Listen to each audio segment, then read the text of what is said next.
Muy buenos días, muy buenos días. Agradezco la oportunidad de poder participar en este noveno Congreso Internacional de Ultrasonido. En esta conversación, en los próximos minutos, voy a conversar sobre el diagnóstico ultrasonográfico de masas cervicales.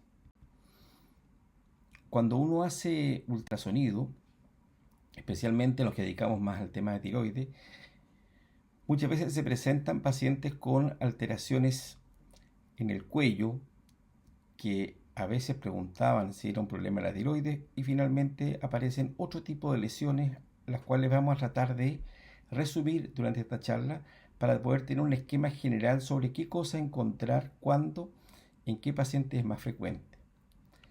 Las masas cervicales aparecen en distintos grupos etarios, en localizaciones específicas predecibles y también tienen distinta naturaleza. A partir de esto uno puede tener alguna idea respecto de qué tipo de lesión es la que podría aparecer. Desde el punto de vista de la edad del paciente tenemos tres grupos: los pediátricos de menos de 15 años, el paciente adulto entre 16 y 40 y los pacientes de mayores de 40 años. En segundo lugar, por su localización, vamos a ver aquellas lesiones que se encuentran en la línea media o aquellas que son laterales, ya sea en el triángulo anterior o posterior del cuello. Finalmente, desde el punto de vista de las características de estas lesiones, podemos establecer un tipo de lesión que puede ser congénita o del desarrollo. También podría ser una lesión que venga desde un producto de un proceso inflamatorio o infeccioso, o bien lesiones tumorales benignas o malignas, también traumáticas. Si queremos localizar la línea media, podemos ver que desde el borde inferior de la mandíbula hasta la región del esternón, en la línea media tenemos este espacio que se ubican tejidos que se encuentran por encima y por debajo del deltoides y corresponde al triángulo anterior.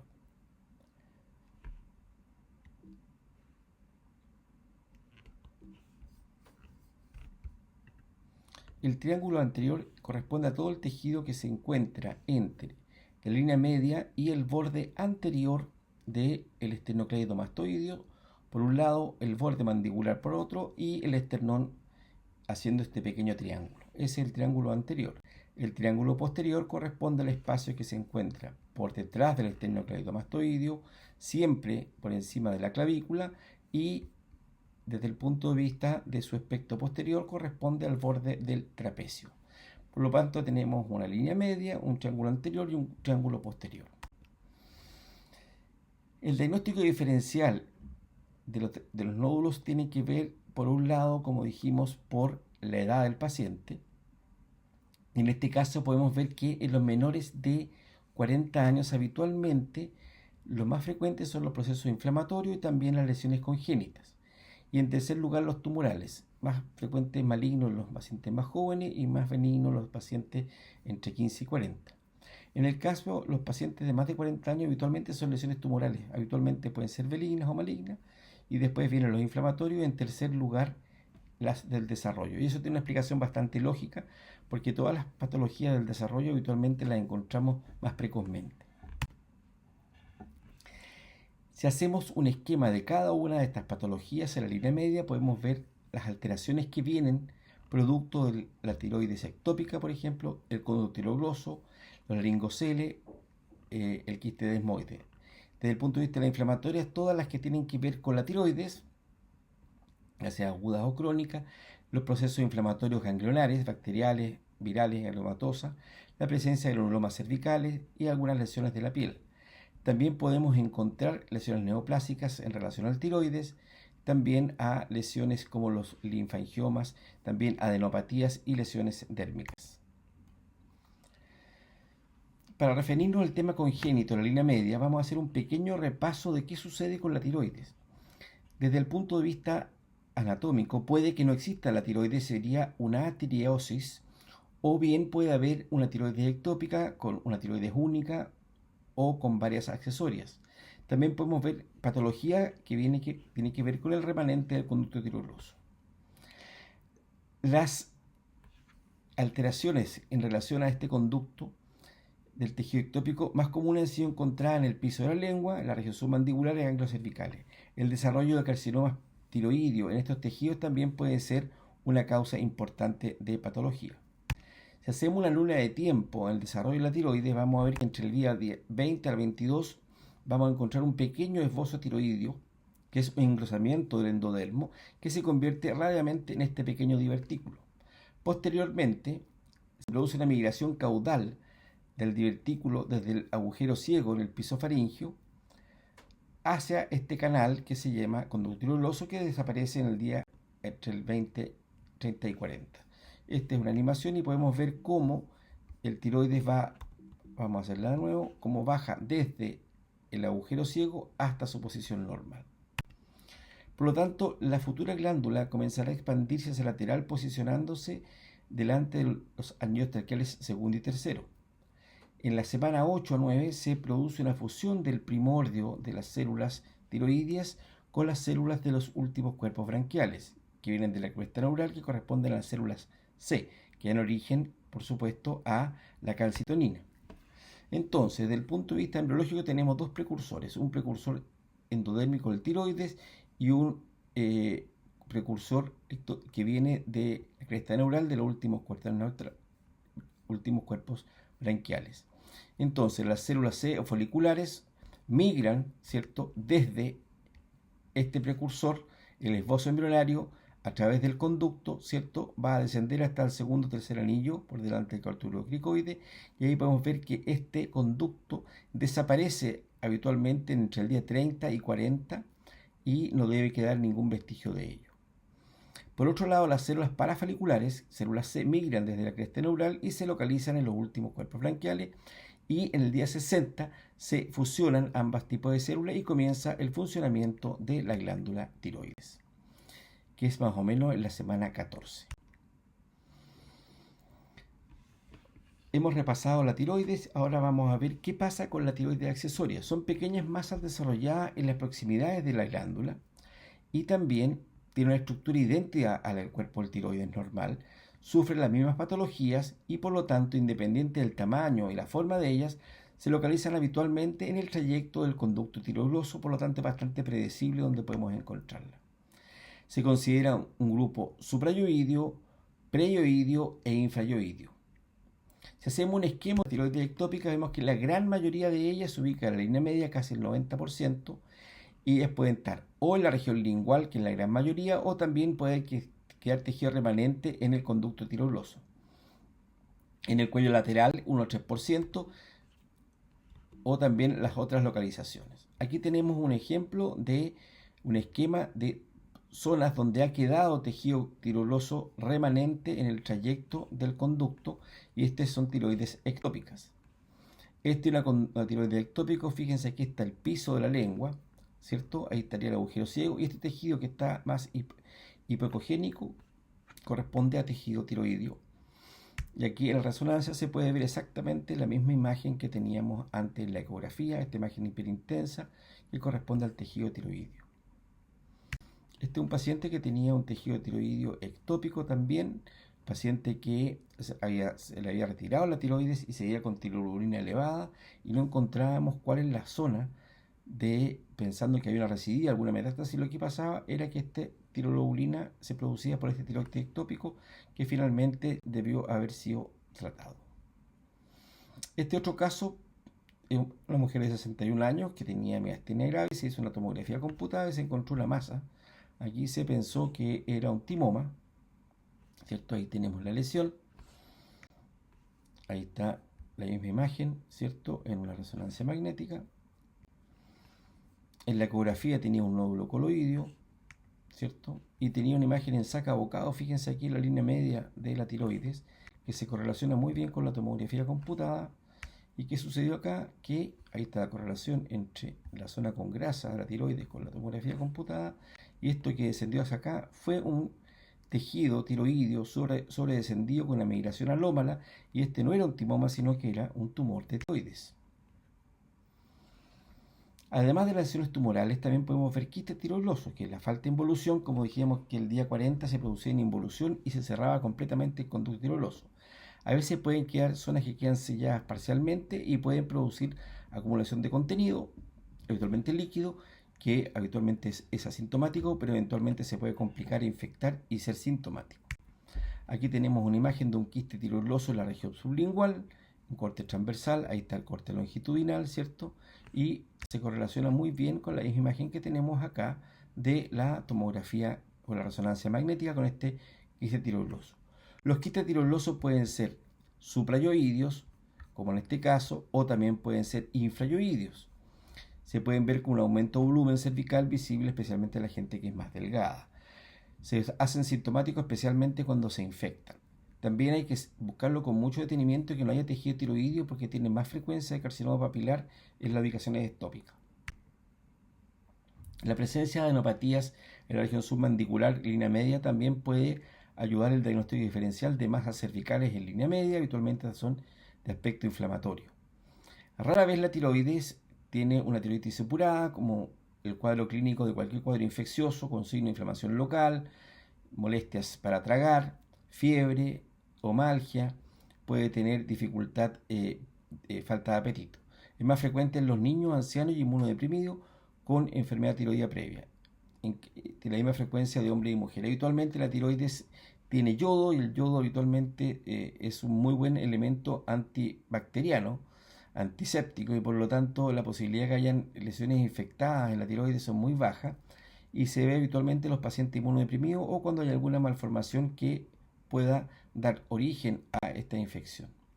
Aquí tenemos un paciente que me tocó ver a mí con este cuadro. Fíjense aquí en el lóbulo tiroideo izquierdo, esta área con contenido espeso, ecos puntiformes en suspensión. Y aquí se ve que había una comunicación hasta aquí está el cartílago traqueal.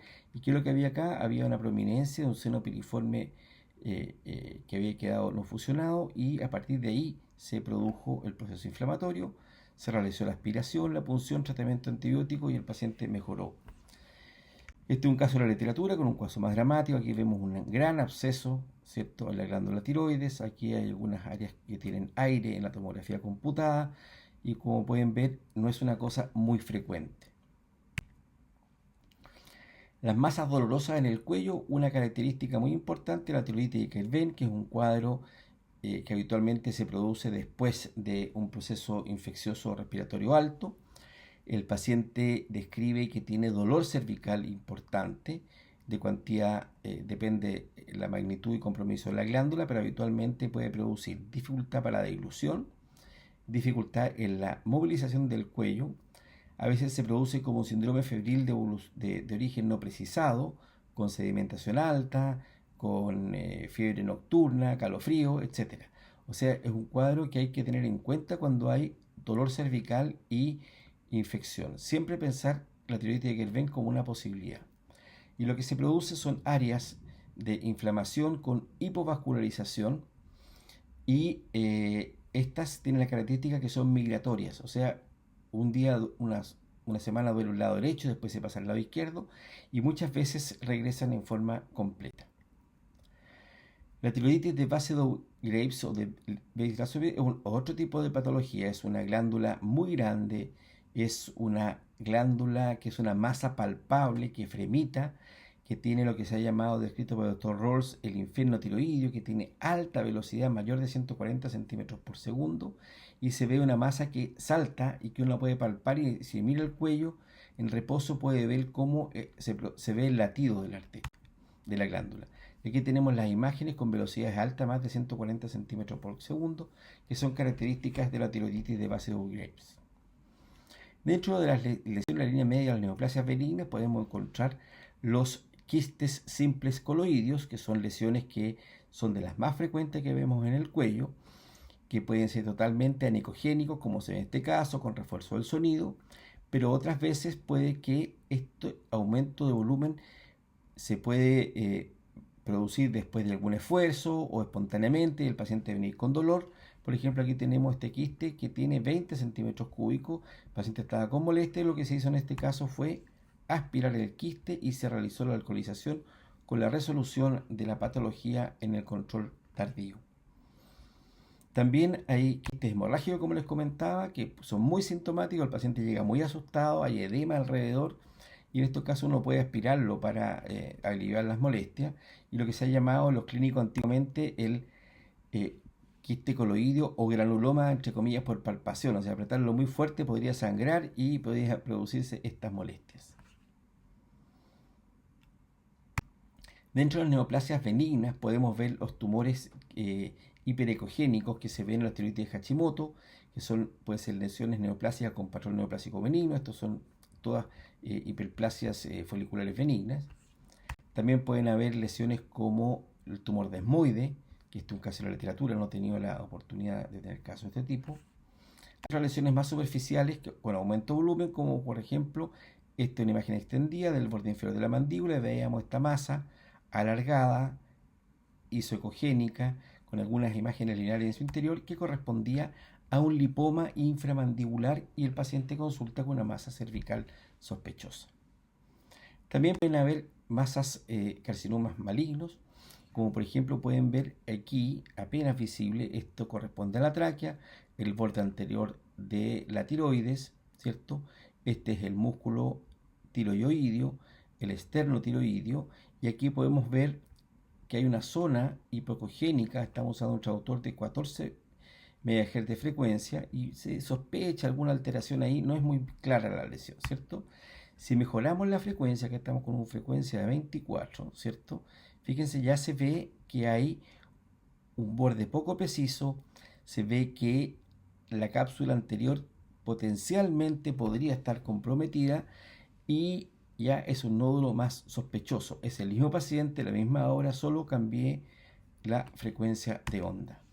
Y aquí tenemos un transductor, este es el Hockey Stick 22 MHz del equipo Canon que yo uso, y fíjense la diferencia que existe. Esto no lo veíamos previamente.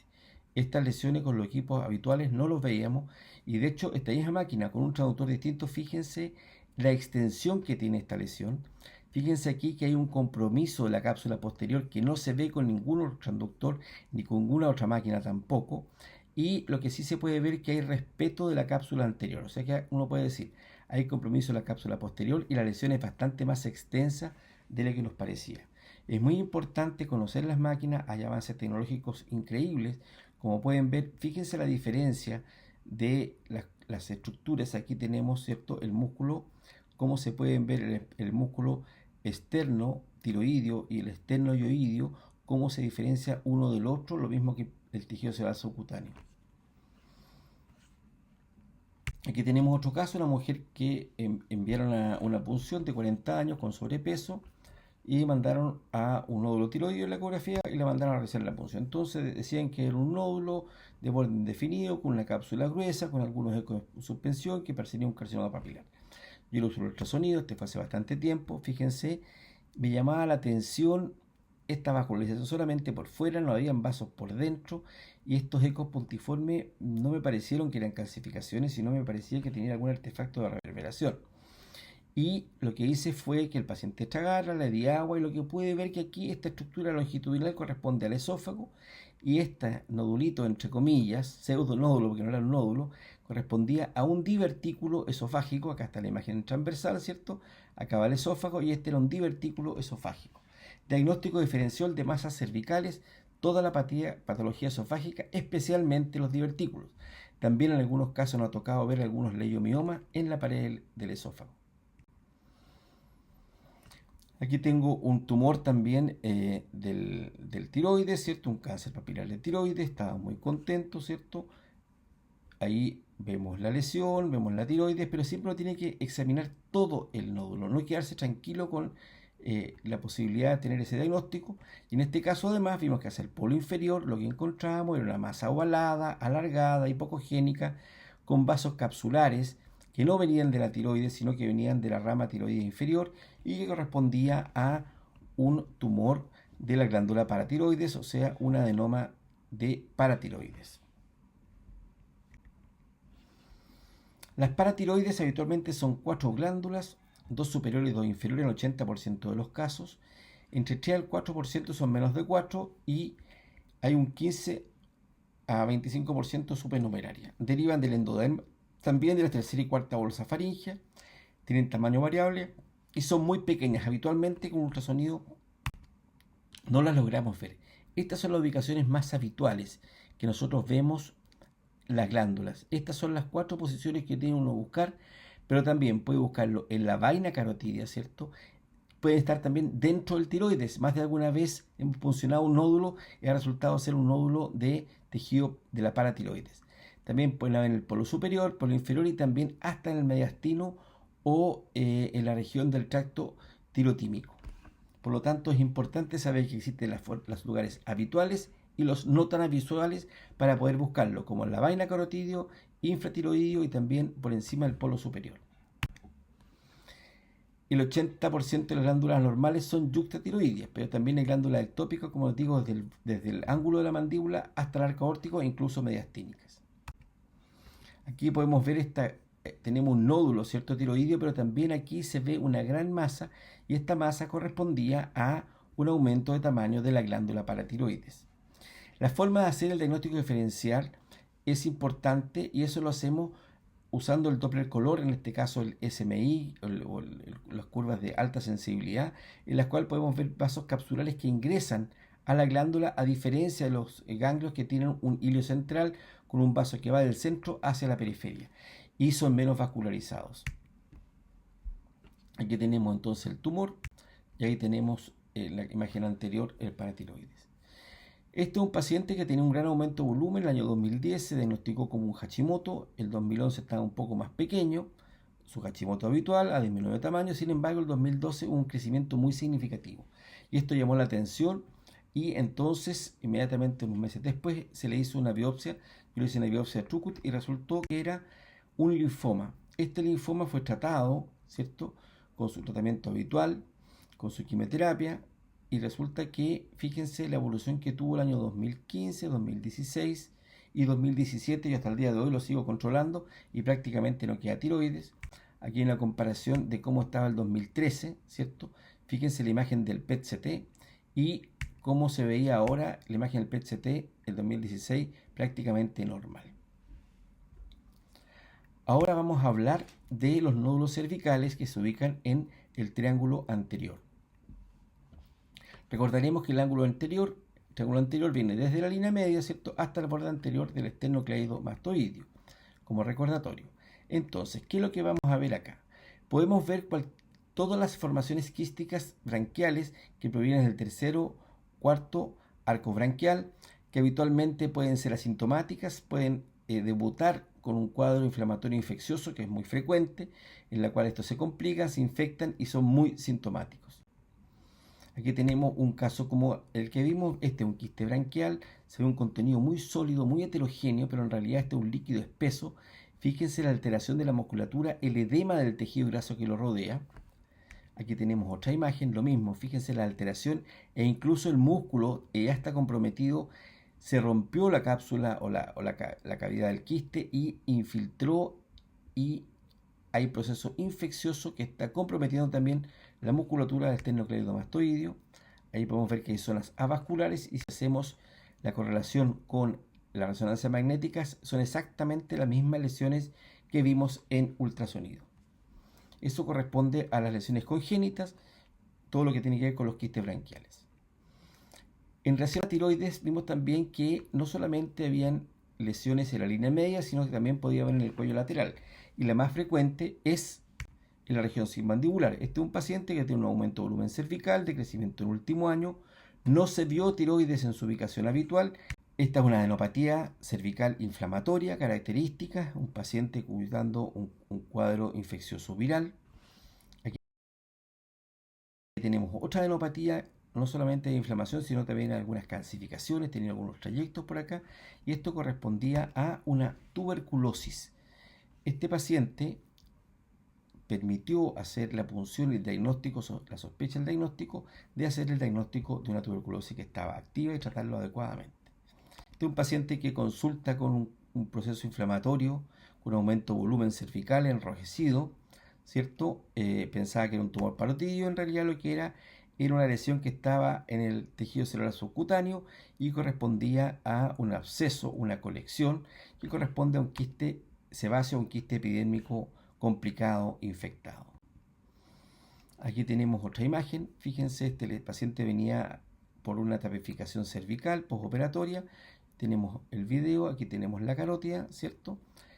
Y vemos que aparece una masa acá, ovalada, y ahí tenemos la subclavia. Hacemos un corte nuevamente de arriba abajo, tenemos la carótida, el cuello con la tráquea, y vemos esta masa aquí, que aparece en transversal, que se había informado primero inicialmente, se sospechó que era una adenopatía, pero en realidad lo que correspondía a eso, correspondía a un tumor cervical, era un neuroma del vago. Este es un linfangioma quístico en un niño en la cual estamos drenando, y se ve cómo sale el contenido, un linfangioma quístico del triángulo posterior. Esta es la lesión que les comenté anteriormente. Aquí se pueden ver schwannomas del nervio vago. Ahí viene la imagen y ahí se ensancha eso como una cola, ¿cierto?, de ratón. Aquí podemos ver la imagen, ¿cierto?, de una tiroidotomía del año 2017. Se hizo tratamiento con radioyodo y la resección, había una resección de la glándula submandibular derecha también, y una biopsia de este nódulo correspondía no a un tumor, sino creo que era efectivamente un neuroma del vago que corresponde al trayecto, y este en realidad no debió haber sido biopsiado. Dentro de los diagnósticos diferenciales podemos ver metástasis. Este es un paciente en el triángulo posterior que tenía una masa cervical palpable en la región supraclavicular y correspondía a un adenocarcinoma pulmonar. Este otro paciente es también una gran masa supraclavicular hacia el aspecto posterior. Fíjense el tamaño de la masa, fíjense que está rodeando, ¿cierto?, la carótida de la subclavia, una masa muy grande, y en la tiroides tenía un pequeño tumor de aproximadamente 9 milímetros, pero con grandes metástasis. Esa gran metástasis supraclavicular, estas grandes metástasis cervicales, en un momento dado pensaban que era un paciente inmunodeprimido, pensaron que podían ser ganglios tuberculosos, pero no. El diagnóstico se hizo con la biopsia y con la biopsia también de la tiroides y correspondían a metástasis. Esto tiene muy buen pronóstico. Este paciente fue operado, a mí me toca controlarlo en años posteriores, hace más de 15 años este paciente, y por lo tanto la tiroides sí tiene un buen tratamiento si se evalúa adecuadamente. Ahí tenemos el tumor y ahí tenemos. Y resultó que la tiroglobulina salió elevada a más de 5000, ¿cierto? Y en el caso de la biopsia salió un carcinoma papilar. Finalmente, recordar que en este tipo de lesiones es muy importante recordar la localización de ellas, la relación con las estructuras vecinas, qué naturaleza tiene, si es una lesión infecciosa, inflamatoria, conocer bien el desarrollo embrionario para poder hacer los diagnósticos diferenciales y también enfocarse en los grupos etarios afectados. Con esos elementos hemos revisado las causas más frecuentes de aumento de volumen cervical y espero que les haya podido ayudar esto en su práctica diaria. Muchas gracias por la atención.